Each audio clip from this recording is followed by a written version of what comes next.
The Yaskawa cpcr-mr155-k2, which is a member of the servopack family of drives and used in the YASNAC series of CNC-controlled machines, came to us from a local machine shop with an open output state.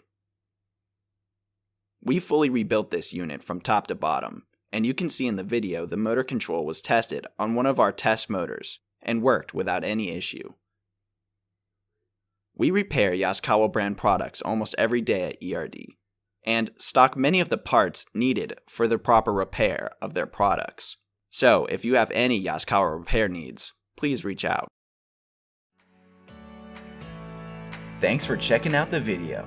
Subscribe to ERD TV for more videos of our repairs.